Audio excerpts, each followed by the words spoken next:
This is Crow Inquisitors, and we are here with another behind-the-scenes look at one of our characters. Today, we are with Connor, my brother, and we are talking about Cantarius Tasuki. I believe we pronounced that name Tasuki in the first season, but that's not how you pronounce a Japanese last name, which is what, that character has as a last name, is basically a Japanese last name. Yeah. Hi, Connor. Welcome. Hi. I think maybe you were in the middle of learning Japanese at college, so maybe I don't think I was in it was like 2017, 2018 was when I started doing that. That's, I think, so by the time that rolled around, I was like, oh, this is all wrong. that's what I was thinking. You probably had to switch your understanding. Yep. That's really funny. Yeah. So what's up? Not much. Just talking about Cantarius. So the first question I have for you basically is like, with Cantarius, what were your inspirations for making the character? Obviously, the concept of the campaign is Suicide Squad, like medieval Suicide Squad. Everybody's criminals. So what made you make the type of criminal that you did, and who is Cantarius as a character, and why did you make him like that? Well, everybody else was making characters that were how do I say this?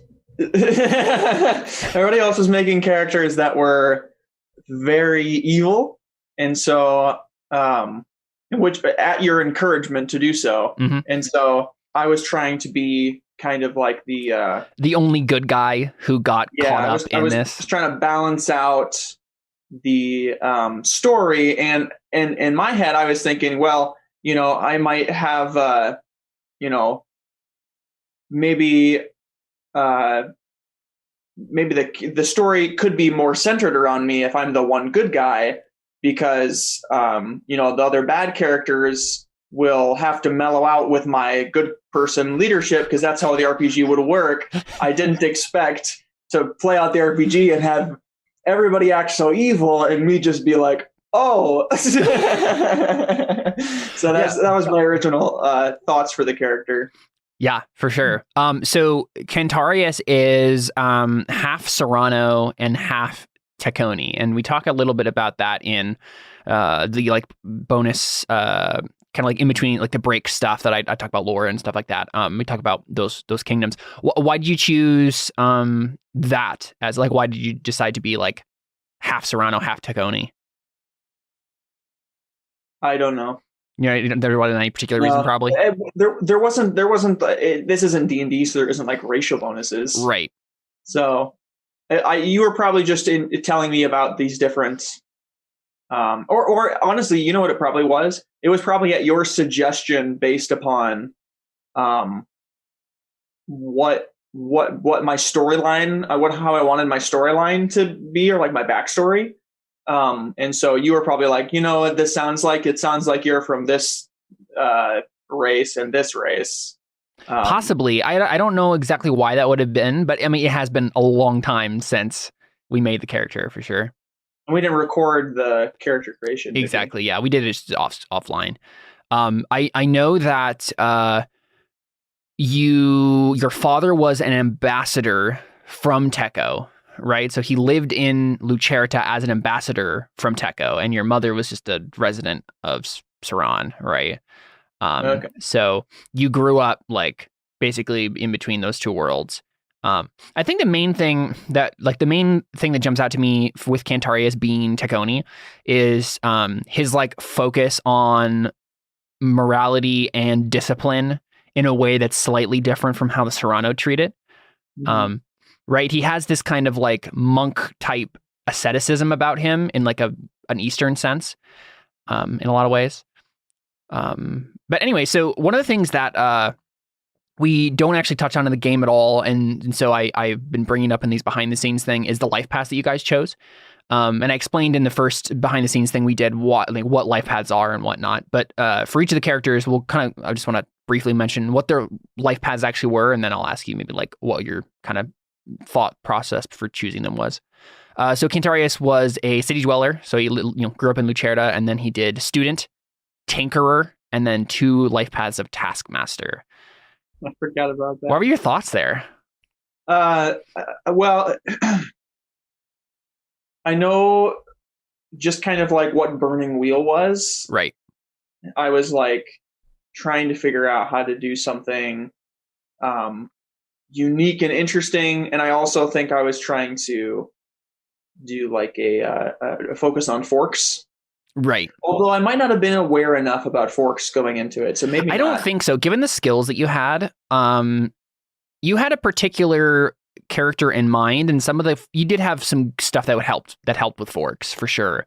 But you definitely weren't trying to like min max.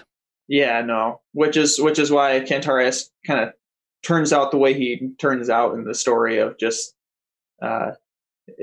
he becomes a joke of having bad rolls. let's just put it like that. Though to be fair, that wasn't always based upon how I made the character. It was also just Connor, it was never about how you made the character. You actually have pretty good skills. Right? You started off the game with 6 in intimidation and 6 in brawling. Or maybe 5 in brawling, but like high in intimidation and brawling, and good scavenging, a good anatomy. Like, you know, there's no real reason why you failed so much. But yeah, you did. And that's actually what Jared we just recorded the Alphonse episode, and that's what Jared mentioned. We were talking about Alphonse as a comic relief character, and then Jared was like, well, I mean, that's how Alphonse started, but then in a lot of ways, Theo and Cantarius became comic relief characters because Connor just failed rolls all the time. Yep. So Cantarius as a character is incredibly serious, probably the most serious character in the party. Yes. For sure. But it was funny that the way that balanced out, because Cantarius failed so much that playing like his character became funny, not in the actual game world, but just in the game as we played it. Yes. I mean, what was that like? Well, it was very sad. Yeah. There's, I think the tinker and just like being a student and those types of things, I think my idea for the character was just like, well, I want to try something new. I want to be like some guy who like crafts things. Cause I was always kind of, I always had a fondness for like D&D gnomes that like just made things. It always was like cool to me. And like, just it was just a fun idea to me. So I'm thinking, yeah, well, it was just sad because I went into the story thinking, all right, I'm the good character and I've got this like idea for who I want to be, and I'm like gonna craft things and make things, and then it's like no matter what I tried to do, it always failed. So it was like it doesn't help that Burning Wheel is very brutal. It is, yeah. But it was very, very difficult to like have a character that wasn't just a failure. And so it's very difficult. And to be honest, that did actually become a part of his character. Yeah. At one point in the story is like, I'm a failure. And so like, how do I fix this? How do I not be a failure anymore? Yeah. So it's very like hard to play. Yeah. I honestly, that's game environment.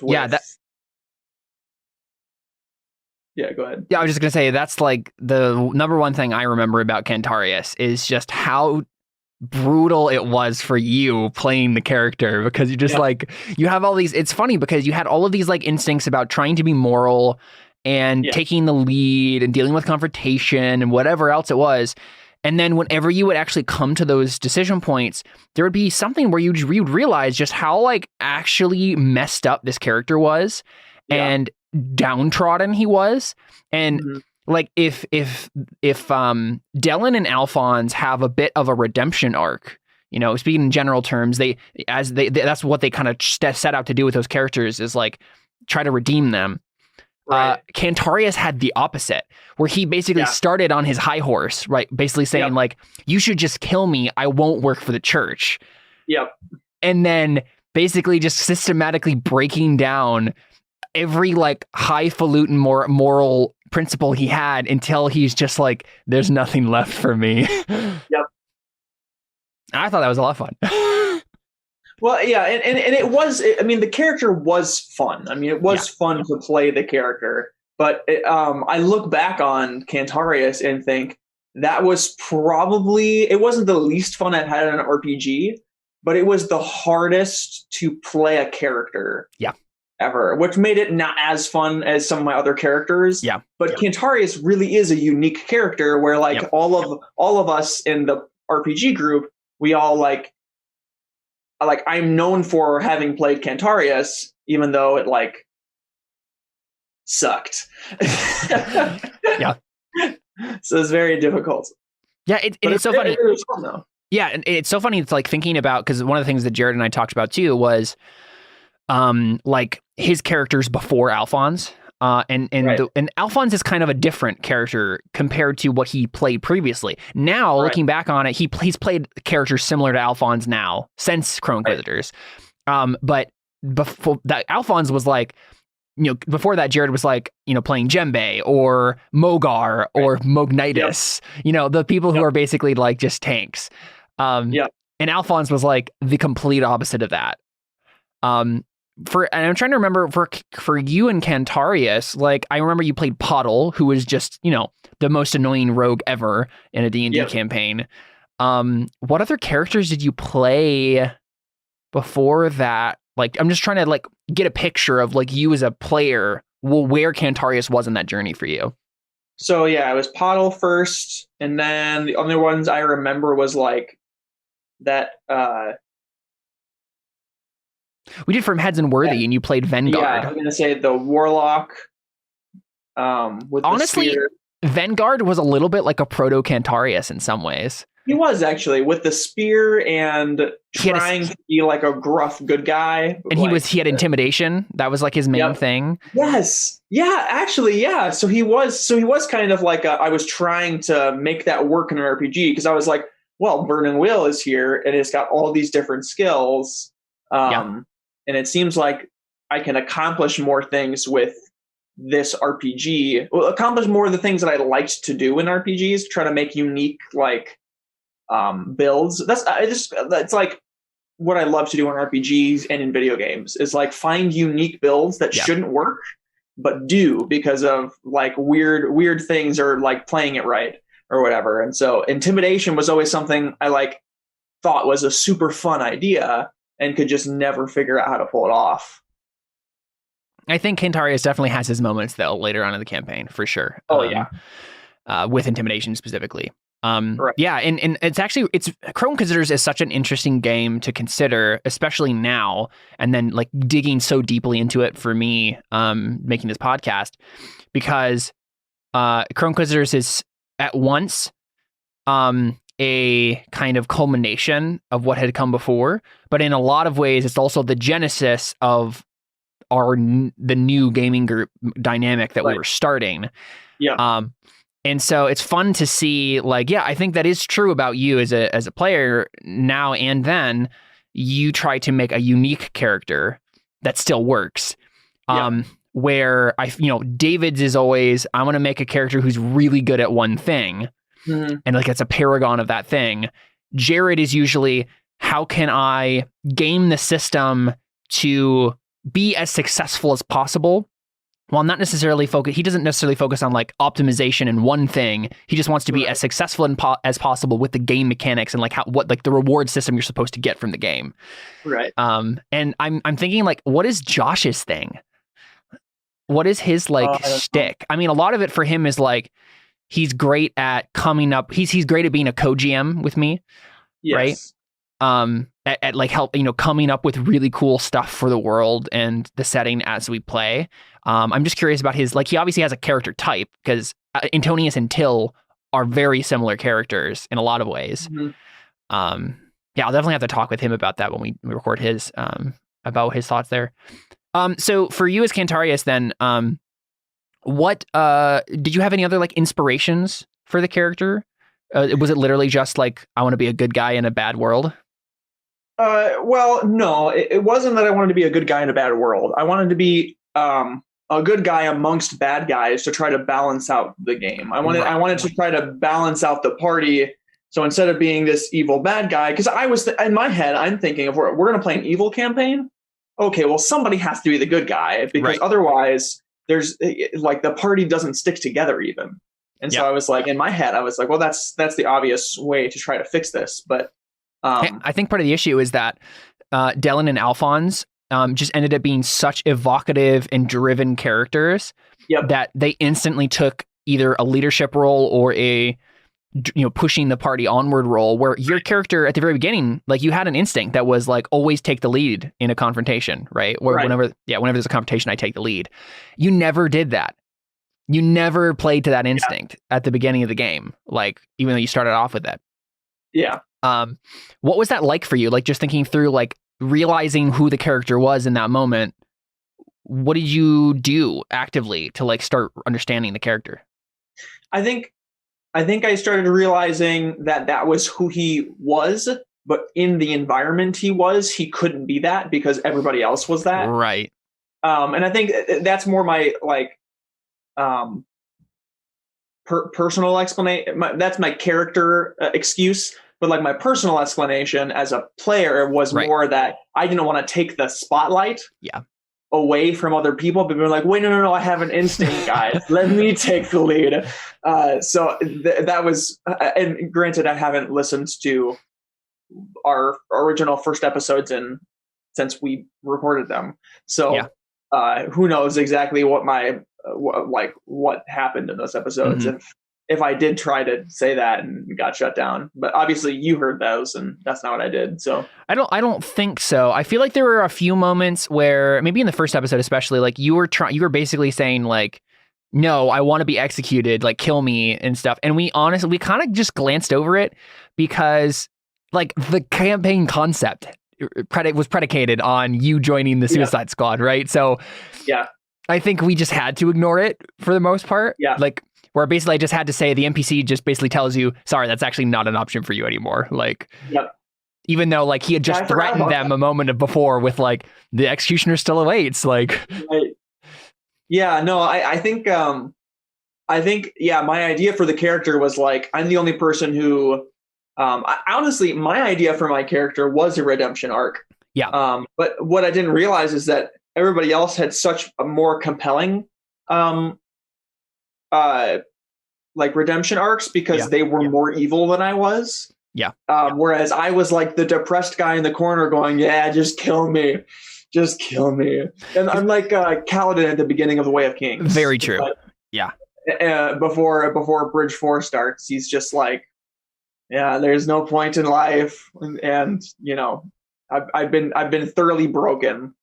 So just kill me. So it was very hard to start off a character with those conflicting roles of, in a conflict, I take the lead, and I give up. Because if I remember the specifics of the character, even beyond, like, I want to be a good person, it was like, basically, you understood how wretched you were, even though you technically didn't do anything wrong to get put in the situation, right? Like, you were basically framed for treason, or it was like an accident or whatever it was. And so, like, you really shouldn't have been there, but you were the one who was like, no, we're all sinners. We all deserve to die. And there was definitely like your Cantarius' main thing at the beginning is like a more kind of a moralistic self-righteousness, where he is like, he's justifying his depression by basically saying, I'm a horrible person and there's nothing I can do about it. Yeah. But then there's the moments, right, where at the beginning of the the third episode, you're talking about, like, I just want to find the heretics and kill them. Like, I don't want to think too hard about it. Just point me in the direction I'm supposed to go and I'll kill them. Because I don't want to, if I do think too hard about it, I know I'm going to find moral qualms with it and then things are over, like, for me. Like, so there was definitely that going on there. And it's fun to see that in the first season, like, Cantarius wrestling with that, especially because of all the consequences that come from it. But there's definitely, like, it's fun to have brighter moments for Cantarius in later seasons. Yeah. Where he can be more of a fully realized character as opposed to the sulky guy in the corner who is always talking about morality all the time.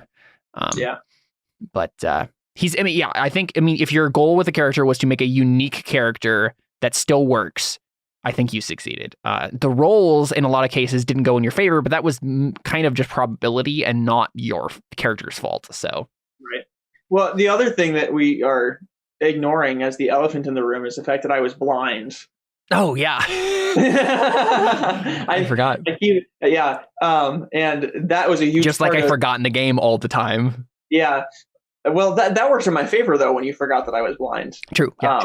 But in my head, when you were describing Burning Wheel, you were like, you get bonuses for having handicaps. Right. And so I was like, all right, well, I'll be blind. And then every single thing I do, I'll have you'll get fate points for, basically. I'll get fate points for it. So, like, that's a way for me to min-max the system. But the issue is it didn't work very well because I never succeeded at anything.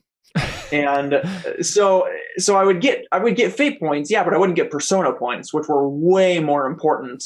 And so I feel like my lack of understanding of the game, because I didn't take the time to figure out the system before just jumping in, because that's just how I play. Yeah. Really came back to bite me in the butt, which is why I was very happy that at a different point in time we kind of re-rolled my stats and did that way. I thought that was very helpful.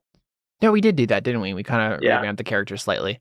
Yeah. Yeah, because I think, all of the characters did have that little bit of like, we didn't know what we were doing. And so we made the characters and just kind of ran with it. But yeah, I remember Cantarius specifically was definitely like a hodgepodge of things that didn't quite work together. So we slightly changed it so that we could, you weren't as gimped as you ended up being.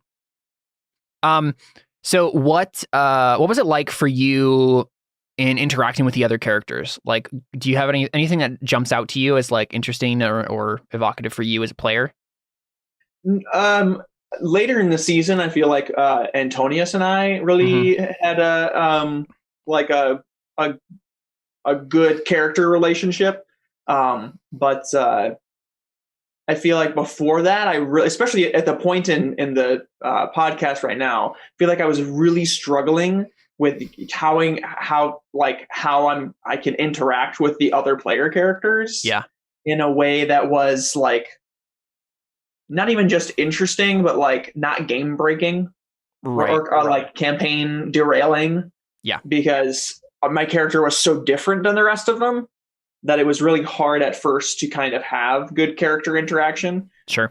So I feel like the one character I really had like a good character interactions with was Antonius. I feel like Dellen and Cantarius had a little bit of a interesting relationship, and I feel like Cantarius and Alphonse had a very like oil and water kind of relationship.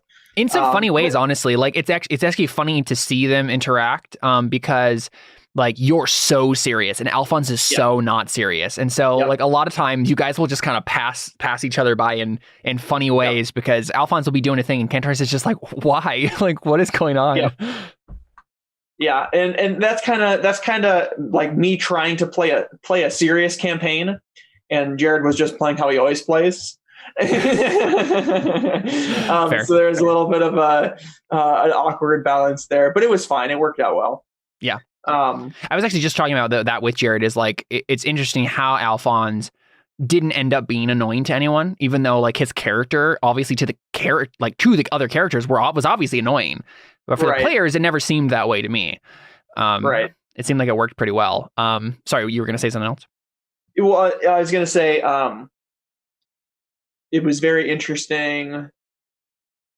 Theo, and Cantarius' relationship was like kind of okay at first, but especially later on in the series, I feel like Theo and Cantarius' relationship is like the best.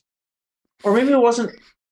Theo and Cantarius are definitely have a more developed relationship later in the game. Yeah. Okay. I am thinking about it right. Yeah, okay. And Antonius. I don't want to say anything and spoil anything. Right. Yeah. And Antonius and you have a much more developed relationship later on. What's funny about you and Antonius is, as people have realized already in the game, probably if you're at episode 3, they end up having like a lot of stuff happen together in the first season. Right? They have a subplot that ends up happening with this staff, right? That you've just thrown the staff into the forge, and things are going to go down next week on Crow Inquisitors. Or actually, when you're listening to this, it should be like 2 days from now. You'll get the 4th episode. And what their kind of subplot there is super super evocative and interesting. And it's always funny, looking back at Antonius and Cantarius, because they're both in very similar places in their role in the party, right? They're both kind of off to the side, right? Like Alphonse and Dellen are the driven, evocative characters everyone remembers, and they're out in the front all the time. And Theo, to a large extent too, like whenever Adam is in a scene, he steals the scene, right? Like no matter what is happening, he always does that. And then Sergio as well, right? Sergio has a lot of really good character moments. Right. You forgot Sergio existed for a second, didn't you? At this point in the podcast, you haven't met Sergio yet, but in later the first season, you do. But Sergio obviously has relationship to Dellen and Alphonse, and so he ends up being pretty important. Antonius and Cantarius are the two normal people in a world of heroes, right? And by heroes, I mean like legendary action figures, basically, right? Yeah. Theo, Alphonse, and Dellen were the legendary action figures, that's for sure. Right. And Antonius and Cantarius are like the common laborers and craftsmen of the setting who got caught up in something bigger than themselves. And that was what was interesting to me about their characters. It ended up, there was definitely sessions where it felt like everybody else was kind of pushing their characters down, not on purpose, but just by the virtue of the way the story was going. But it's fun to see Cantarius and Antonius end up together a lot during the course of the series, just because they're the two that are left, right? And they understand each other in a way that only like normal people can. Right. And it's just super interesting to have a character and you feel closer to the person playing the character for arbitrary reasons, where I feel like Josh and I we're closer as people because of our connection of our characters, which wasn't even a great connection. It was just that we were the two normal people left behind. But I think it's always interesting to have that play out in RPGs, especially Crow Inquisitors, with how serious and brutal it was. Yeah.